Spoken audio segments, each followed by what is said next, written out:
सब guys, mister Munna भाई की वीडियो है तो काफ़ी न्यूज़ से रिलेटेड होगी। काफ़ी लोगों के मतलब बिफोर आफ्टर वीडियोस भी होंगे कि जो हवाबाजी कर रहे होंगे। फिर उसके जब पुलिस ने इलाज किया तो क्या हुआ, योगी जी ने जब जो भी सिस्टम अपडेट किया होगा वो चीज़ वाली बात लॉरेंस बिश्नोई से लेके भी बात होगी उनके ऊपर भी। देखते पूरी वीडियो चैनल पर, तो प्लीज़ सब्सक्राइब। 1 2 3 गो।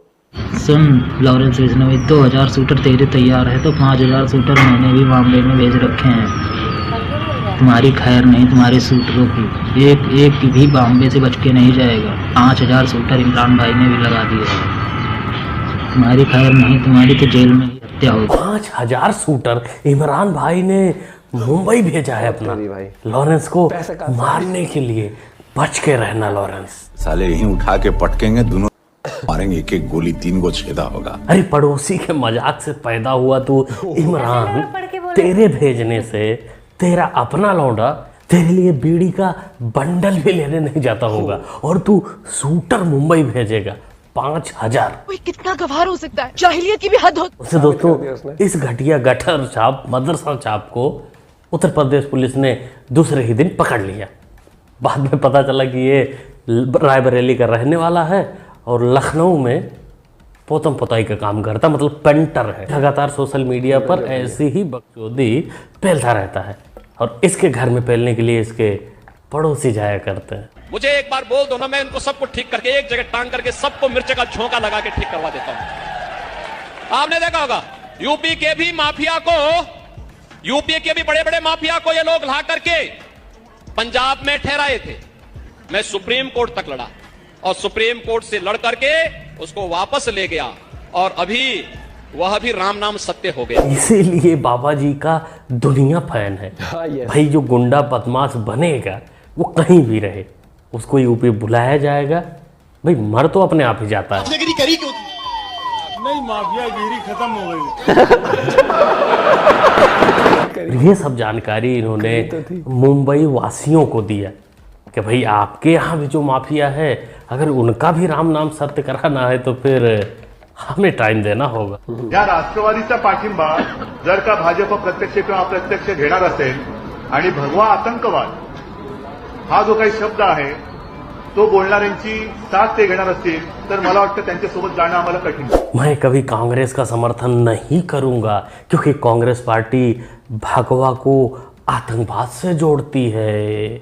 लेकिन आज चचा उन्हीं के गोद में बैठे हैं, उन्हीं के गोद में बैठकर झुनझुना बजा रहे हैं। वैसे कहीं लिखा गया है कि इसे थूक कर चाटना कहते हैं, अब पता नहीं भाई कहाँ तक सही है। कुले साहब हो, संजय राउत साहब हो, संजय सिरसाट साहब हो या इनके कोई भी नेता हो, सब बीफ की बिरयानी खा चुके हैं, खाते हैं, बंद दरवाजे में खाते हैं। बीफ के कटलेट भी इनको चाहिए, बीफ की बिरयानी भी चाहिए, बीफ का खोरमा भी चाहिए। सब मज़े से उंगलियां चाटते हुए खाते हैं, लेकिन राजनीति की खातिर मजबूरी उनको ये बोलना पड़ता है। अब मैं जब बिरयानी के बीफ के इतने डिशेस के नाम ले लिया तो संजय राउत जब सुनेंगे तो उनके मुंह से भी राल टपकेंगी। संजय सिरसाट को याद आ जाएगा कि मैंने कितनी मर्तबा और अब भी बंद कमरे में मैं खाता हूँ। इम्तियाज जलील ने अच्छा कथा सुनाया, अच्छा जलील किया जलीले राउत को। सोचने वाली बात यह है कि राउत चचा ने अभी इसके ऊपर कोई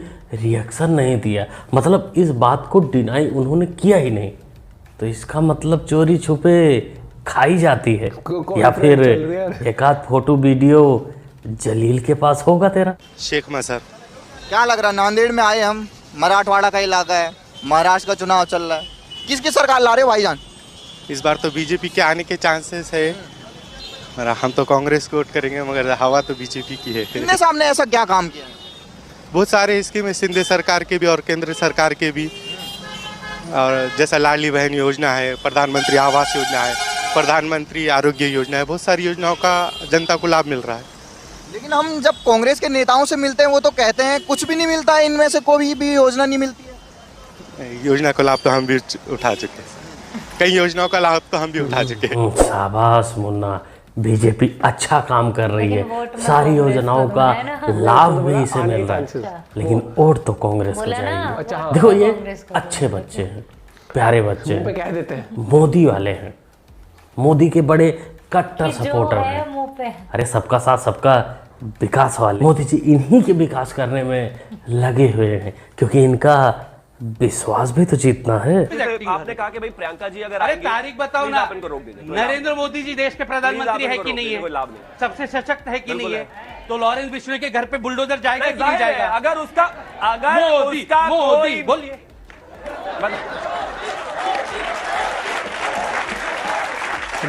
बुलडोजर जाना चाहिए कि नहीं चाहिए? इनको हायर किया गया है राहुल गांधी के लिए, लेकिन नारे यहाँ भी मोदी जी के ही लगा रहे हैं। सेठी साहब तो फंस गए मोदी मोदी करके। अरे चाचा बाद में चला लेना बुलडोजर लॉरेंस के घर पे, पहले अपना घर सुरक्षित करो, क्योंकि ये माते अगर वीडियो देख लेंगी तो फिर तुम्हारा टाटा बाय बाय होने से कोई नहीं रोक पाएगा। वैसे ये सब दिल की बात होती है, जो घर में बातचीत होती रहती है, बीबी परेशान करती रहती है कि वोट किसको देना है, किसका सपोर्ट करना है, किसका काम अच्छा है। भाई फ्रस्ट्रेशन में जब सामने वाला बंदा कुछ परेशान करता है तो निकल जाता है, होती है ऐसी गलतियां। आपकी माताजी आपने गांव से समाजवादी पार्टी को दिखा रही होते ना, उत्तर प्रदेश में एक सीट मिल जाती, दिखा रही होते ना, एक सीट मिल जाती। Okay alright. प्रदीप भंडारी की माताजी प्रदीप भंडारी की गांव से आई थी? अरे हाँ, मेरी माताजी हिंदुस्तान की है, वो इटली की कभी नागरिक नहीं थी। सोनिया गांधी जी इस समय में इटली की नागरिक है, ये तथ्यात्मक बात है। हमने तो सुना था सुधांशु जी से बहस मतलब जिंदगी तहस नहस, लेकिन इधर तो प्रदीप भंडारी भी उसी रास्ते पर चल पड़े। इसलिए कहते हैं सुरेंद्र चचा, पढ़े वाले चमचे भैया, जब अपना घर कांच का हो तो दूसरे घर पे पत्थर नहीं मारते। ज्यादा नुकसान अपना ही होता है। हो गया ना तुम्हारा नुकसान। इटली से लेकर इंडिया तक पोपट किया है भाई ने। विकास आघाड़ी में एमवीए में समाजवादी पार्टी ने 12 सीटें मांगी हैं, 2 विधायक हमारे हैं, और हम वो लोग हैं जो कभी कभी कम सीटों पे भी संतुष्ट हो जाते हैं। पार्टी को क्यों इग्नोर किया जा रहा है आपको लगता है? और कितनी ये मुझसे मत पूछो, हम तो इग्नोर होने वाले लोगों में से हो सकते हैं, लेकिन जो इग्नोर कर रहे हैं उनसे पूछना चाहिए आपको। अगर वो गठबंधन में नहीं रखना चाहते हैं तो वहीं पर लड़ेंगे जहां पर हमारी पार्टी को वोट मिले। लगता है चाचा जान को महाराष्ट्र से भी भगा दिया है इनको। इसके पहले इनको हरियाणा से भगाया था, जम्मू कश्मीर से भगाया था, अब इनको महाराष्ट्र से भी छुट्टी कर दी। वैसे टेंशन की बात है नहीं, भैया जी बोल रहे हैं कि हम छोटी छोटी चीज़ों में खुश हो जाते हैं। यही छोटी छोटी चीज़ इनको 2027 तक निभानी पड़ेगी, उसके बाद तो सब अपने अपने रास्ते हो जाएंगे एक दूसरे को गरियाने के लिए, और मज़ा योगी बाबा मार ले जाएंगे। उसके बाद ये लोग कुछ दिन ईवीएम का डंडी रोना करेंगे, फिर सब इकट्ठा होंगे 2029 के लिए। ये बीमारी नई बीमारी आई है। दीपाली चौक से लेकर पीरागढ़ी की तरफ जब आप चलेंगे तो रोड के बीच में डिवाइडिंग रोड, जहाँ पर जनता के पैसे से, जो जनता टैक्स भरती है उस पैसे से बहुत सुंदर फुलवाड़ी लगाई गई थी। उनमें 2-4 बार पानी भी दिया गया, वो सारे पेड़ गायब हो गए, सारे पौधे गायब हो गए, ग्रिल गायब हो गई बीच में जो लगी हुई थी। और आप देखते जाइए, यहाँ पर रह रहे हैं, यहीं सो रहे हैं, यहीं बच्चा पैदा कर रहे हैं, यहीं खा रहे हैं, यहीं टॉयलेट कर रहे हैं, गाड़ियाँ रुकती हैं, इन्हें भोजन देती हैं, कपड़े देती हैं। अच्छी बात है, वेलफेयर करना चाहिए, पर ये कौन लोग हैं इनकी जांच करना दिल्ली सरकार का कोई विषय नहीं है, दिल्ली पुलिस का कोई विषय नहीं है। गाड़ियाँ रुक कर इन्हें खाना बांटती हैं, घंटों घंटों का जाम लग जाता है, आम पब्लिक को परेशानी हो जाती है। इस बात का डिपार्टमेंट का कोई कंसर्न नहीं है। मुझे लगता है कि पीडब्ल्यूडी और दिल्ली सरकार ने ये दिल्ली की सड़कें और पटरियाँ बेच दी। नहीं वीडियो बनाने वाले भाई नहीं, आपको पता, आपको जानकारी नहीं है। अरे वो जो फुलवाड़ी थी वो हमारी इन्वायरमेंट को ऑक्सीजन दे सकती है, लेकिन ये वाली फुलवाड़ी जो केजरी मियाँ ने लगाया है या लगा रहे हैं, इससे बहुत फायदा है। ये बहुत कुछ दे सकती है उनको। जैसे वोट तो देगी ही, ये तो पक्का हो गया। समय समय पर पत्थरबाजी देगी, कभी धरना देना हुआ तो तशरीफ देगी, फिर अगर पूरे दिल्ली को जाम करना हुआ, कैप्चर करना हुआ तो उसमें भी भरपूर साथ देगी। ये पाली गई फुलवाड़ी इनकी। बाकी आप सब देख ही रहे हैं, कहीं भी ट्रेन की पटरी है उसके दोनों तरफ झुग्गियाँ बनी पड़ी हैं, बड़ी बड़ी बिल्डिंगों के नीचे झुग्गियाँ बनी पड़ी हैं, और पुल के नीचे तो फुलवाड़ी केजरी मियाँ लगा ही रहे हैं फलने फूलने के लिए।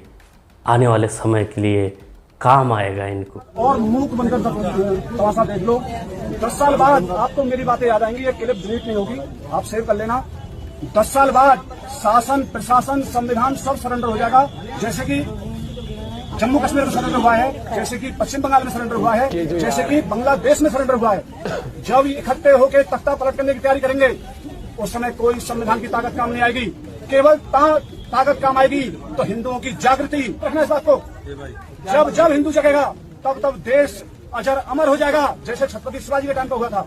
अगर हम नहीं जगे तो वो दिन दूर नहीं जब आपको अपने घर मकान छोड़ के भागना पड़ेगा। तो ये सैनिक का वीडियो मैं पहले भी आप लोग को दिखा चुका था कि इनका कहने का क्या मतलब है, कि जिस प्रकार से कैप्चरिंग हो रही है रोहिंग्या द्वारा, इनको अपने वोट बैंक के लिए सिर्फ बसाया जा रहा है, ये आगे कितना खतरनाक हो सकता है। ये कोई कांड कर देंगे या कुछ भी कर देंगे तो इनको तुम डिटेक्ट ही नहीं कर सकते, क्योंकि ना तो इनका कोई पहचान है ना जान है। ये खास लोगों द्वारा पाले गए हैं, अब खास लोगों को तुम पकड़ते फिरो। क्या कहना चाहेंगे दोस्तों, आप लोग क्या सोचते हैं ऐसे सेंसिटिव मामलों पर? कमेंट करिए। बाकी उसका भी कुटाई वाला वीडियो नहीं आया है जो फर्स्ट में अपलोड किया था, वैसे बहुत बड़ी आजकल ना सब लोग आ गया, तो कोई लॉरेंस का नाम यूज करके किसी को वैसे बोलता है फोन पे। हाँ, ये मैं पहले क्लियर कर दूं, कई लोग हम उससे कोई वो नहीं कर रहे हैं कि हमने पहले ही बोला था कि हाँ वो जो भी है वो जो है गलत है, वो गलत है, उसने कुछ किया है, क्रिमिनल है, तभी वो जेल में है। हाँ। तो उसको आइडल भी नहीं मान सकते। हाँ। कि ओहो खाली इतना है कि लोग यहाँ पे एक क्रिमिनल के नाम हाँ, और जैसे लॉरेंस को भी अगर जो सजा मिलनी है या काफी केसेस में बरी भी हुआ है। हाँ। तो वो लॉफुल तरीके से ही हो रहा है ना, हर एक चीज वो चीज समझनी चाहिए। और मैं बस इतना कहना चाहता हूँ कि आप बहुत वीडियोस देखते हो और उस चीज में आपको ये समझना चाहिए कि एंड ऑफ द डे कि हमारे देश के लिए क्या बेटर है। हाँ। उस चीज पर हमें विश्वास रखना चाहिए। अब जैसे हम देखते हैं कि वो फ्लाईओवर के बीचों बीच जो वो होता है डिवाइडर होता है, वो एरिया है, वहां पर यार लोग बस रहे हैं और सरकार कुछ कर नहीं रही है। फिर वैसे कहते हैं फिर जब G20 के टाइम पर जब गवर्नमेंट वो रोड चमकाती है तब बड़ी जल्दी आदत है कि ये कर दिया वो कर दिया। ये बता दो कि जब ये जितने घुसपैठ करके जो इंडिया में आए हैं बांग्लादेश से लोग, उनके ऊपर क्या कार्रवाई हो रही है बताओ? और आते हैं, अभी भी आते हैं, खुलेआम वीडियो भी बनाते हैं। और उन्होंने बहुत से जो फौजी भाई हैं और जो अंकल थे वो उन्होंने बहुत सही बोला कि पता भी नहीं लगेगा, ये नेता लोग तो अपने वोट बैंक के चक्कर में चमका जाएंगे अपनी राजनीति, कमा चुके हैं, कल फ्लाइट पकड़ेंगे अपना प्राइवेट वो और भाग जाएंगे। मिलते हैं आपसे वीडियो के साथ, अपना पॉइंट भी जरूर शेयर करिएगा। और मिस्टर मुन्ना भाई की वीडियो इसलिए बड़ी लगती है, वो बहुत सारे टॉपिक्स लाते हैं जो एज अ इंडियन आप जब सोचोगे एनालाइज करो तो बोले भाई ये चीजें आज छोटी लग रही हैं, लेकिन ये टुकड़ों में ही चीजें पनपती हैं फिर ऐसे। Bye bye, take care.